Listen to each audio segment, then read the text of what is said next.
अंतर्मोंग channel पे आपका स्वागत है। आज हम एक ऐसी किताब पर बात करने वाले हैं जिसने पिछले कुछ सालों में बहुत धूम मचाई है।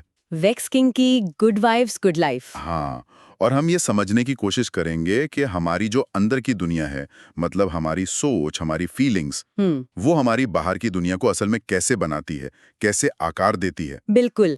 और इस किताब की सबसे दिलचस्प बात शायद इसकी शुरुआत ही है, जो लेखक की अपनी कहानी से होती है। हाँ, मैंने भी जब पढ़ा तो मैं हैरान था।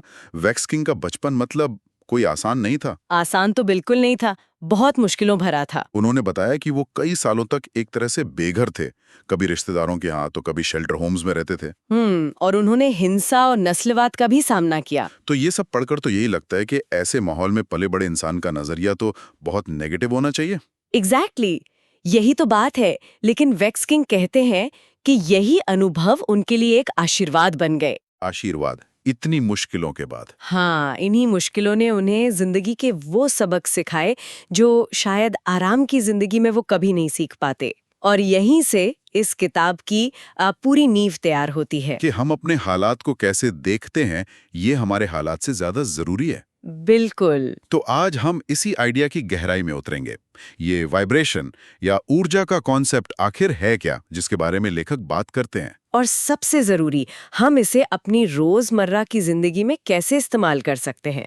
चलिए इसी से शुरू करते हैं। अच्छा, तो लॉ ऑफ अट्रैक्शन के बारे में तो सबने ही सुना है। हाँ, द सीक्रेट जैसी किताबों ने इसे बहुत पॉपुलर कर दिया। वही कि बस सोचो और वो चीज तुम्हें मिल जाएगी। पर इस किताब में लेखक एक बहुत दिलचस्प बात कहते हैं। वो कहते हैं कि ये आइडिया ये अधूरा है। बिल्कुल। और शायद इसीलिए बहुत से लोगों के लिए ये काम नहीं करता। वे कहते हैं कि सिर्फ सोचना काफी नहीं है। ब्रह्मांड आपकी विश लिस्ट नहीं पढ़ रहा, वो आपकी एनर्जी या वाइब को पढ़ रहा है। ओके। और यहीं पर लॉ ऑफ वाइब्रेशन यानी कंपन का नियम आता है, जो लॉ ऑफ अट्रैक्शन से कहीं ज्यादा गहरा है। तो ये सिर्फ सोचने के बारे में नहीं है। नहीं, ये महसूस करने, बोलने और सबसे जरूरी काम करने के बारे में भी है। ये वाइब्रेशन का कॉन्सेप्ट थोड़ा मतलब सुनने में थोड़ा वेग सा लगता है। इसे आसानी से कैसे समझे। किताब में एक बेहतरीन उदाहरण दिया है ट्यूनिंग फोक का।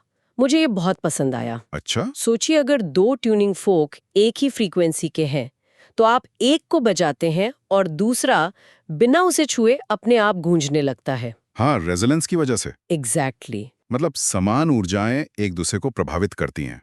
तो अगर हम कामयाबी, खुशी या प्यार चाहते हैं तो हमें सिर्फ उसके बारे में सोचना नहीं है। हमें अपनी पूरी ऊर्जा को, अपनी वाइब को उस लेवल पे लाना होगा। आपने एकदम सही पकड़ा। जब हमारे विचार, हमारी भावनाएं, हमारे शब्द और हमारे काम, ये सब मिलकर एक ही फ्रीक्वेंसी पर वाइब्रेट करते हैं, तब हम उस चीज को अपनी जिंदगी में आकर्षित करना शुरू करते हैं। बिल्कुल। सिर्फ सोचना तो बस पहला कदम है, पूरी कहानी नहीं। ठीक है, तो अपनी वाइब्रेशन को उस लेवल पर लाने का सबसे पहला और जरूरी कदम क्या है? कहाँ से शुरू करें? इसकी शुरुआत होती है सेल्फ लव से। लेकिन यहाँ भी लेखक एक आम धारणा को तोड़ते हैं। सेल्फ लव मतलब खुद को वैसी स्वीकार करना जैसे हम हैं, अपनी सारी खामियों के साथ। हाँ, लेकिन लेखक कहते हैं कि ये तो सिर्फ आधा सच है। आधा सच? हम अक्सर सोचते हैं कि सेल्फ लव का मतलब है मैं जैसा हूँ ठीक हूँ, पर सच्चा सेल्फ लव उनके हिसाब से दो चीजों का बैलेंस है। ओके, वो दो चीजें क्या है? पहला, खुद को बिना शर्त स्वीकार करना। ये एक मानसिकता है, अ माइंड सेट। और दूसरा है ये जानना कि आप बेहतर के हकदार हैं और उसके लिए लगातार काम करना। ये एक्शन है। ओह वाह। तो सच्चा सेल्फ लव सिर्फ एक पैसिव एक्सेप्टेंस नहीं है। ये खुद से इतना प्यार करना है कि आप खुद को एक साधारण जिंदगी में फंसे लेने नहीं देंगे। आप खुद को बेहतर बनाने के लिए मेहनत करेंगे। बिल्कुल। क्योंकि आप मानते हैं कि आप उसके लायक हैं। ये तो पूरी सोच ही बदल देता है। मतलब जिम जाना या कोई नई स्किल सीखना या किसी बुरी आदत को छोड़ना भी। हाँ, वो भी सेल्फ लव का ही एक रूप है। क्योंकि हम मानते हैं कि हम एक हेल्दियर, स्मार्टर और बेटर वर्जन के हकदार हैं। बिल्कुल। ये खुद को सजा देना नहीं है, ये खुद को सम्मान देना है। ठीक है, तो हमें लॉ ऑफ वाइब्रेशन समझ आ गया, सेल्फ लव का सही मतलब भी पता चल गया। लेकिन अब सवाल ये है कि इसे अपनी रोजमर्रा की जिंदगी में उतारें कैसे। ये सब सुनने में बहुत अच्छा लगता है, पर क्या इसके लिए कोई प्रैक्टिकल तरीके हैं? हाँ, और यही इस किताब की सबसे अच्छी बात है। ये सिर्फ फिलॉसफी नहीं देती, एक्शन प्लान भी देती है। ओके, लेखक ने कई आदतें बताई हैं, लेकिन 3 मुझे सबसे ज्यादा असरदार लगी। पहली है अपनी भावनाओं को संभालने का तरीका। ये तो बहुत जरूरी है। हम सब नेगेटिव भावनाओं से जूझते हैं, गुस्सा, उदासी, डर। और अक्सर हमें यही कहा जाता है कि पॉजिटिव सोचो और इन भावनाओं को दबा दो। हाँ, इग्नोर कर दो। और लेखक कहते हैं कि ये सबसे बड़ी गलती है। नेगेटिव भावनाओं का दबाना अपने अंदर जहर रखने जैसा है। तो फिर क्या करें? उन्हें बदलना जरूरी है, दबाना नहीं।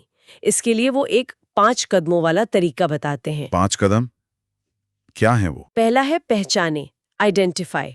आप असल में क्या महसूस कर रहे हैं? उदासी है, गुस्सा है या किसी बात का डर? उसे एक नाम दें। ओके, स्टेप 1 पहचानना। दूसरा, उसे चुनौती दें, चैलेंज। खुद से पूछें, मैं ऐसा क्यों महसूस कर रहा हूं? क्या इस भावना के पीछे जो सोच है वो 100% सच है? अक्सर नहीं होती। हम छोटी सी बात को बहुत बड़ा बना देते हैं। बिल्कुल। तीसरा कदम है समझें, अंडरस्टैंड। उस भावना के पीछे का गहरा मतलब क्या है? शायद गुस्सा इसलिए आ रहा है क्योंकि आपको लगता है कि आपकी बात नहीं सुनी जा रही। या शायद डर इसलिए लग रहा है क्योंकि आप असुरक्षित महसूस कर रहे हैं। सही। चौथा, उस नेगेटिव सोच को बदलें, ऑल्टर। उसे एक ज्यादा पॉजिटिव और मजबूत सोच से रिप्लेस करें। और पांचवा और आखिरी कदम है कल्पना करें, इमेजिन।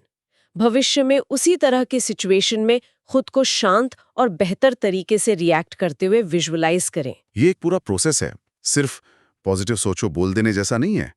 इसमें अपनी भावनाओं के साथ काम करना शामिल है, उनसे भागना नहीं। एग्जैक्टली। अच्छा, दूसरा तरीका थोड़ा हैरान करने वाला है। वो क्या है? वो है अपनी बॉडी लैंग्वेज को बदलना। Body language? मतलब हमारे खड़े होने या बैठने के तरीके से हमारी वाइब्रेशन बदल सकती है। हाँ। ये थोड़ा fake it till you make it जैसा नहीं लगता? क्या ये अंदर से खोखला महसूस नहीं कराएगा? ये एक बहुत वाजिब सवाल है। पर पॉइंट ये नहीं है कि आप अपनी भावनाओं को धोखा दें। पॉइंट ये है कि हमारा शरीर और दिमाग एक दूसरे से जुड़े हुए हैं। एक 2 वे स्ट्रीट की तरह। हाँ, आप सिर्फ दिमाग से शरीर को नहीं, बल्कि शरीर से दिमाग को भी सिग्नल दे सकते हैं। किताब में मोहम्मद अली का एक कोट है, अगर आप सर्वश्रेष्ठ नहीं हैं तो ऐसा दिखावा करें। ओके, तो इसके पीछे कोई साइंस भी है? हाँ, बिल्कुल है।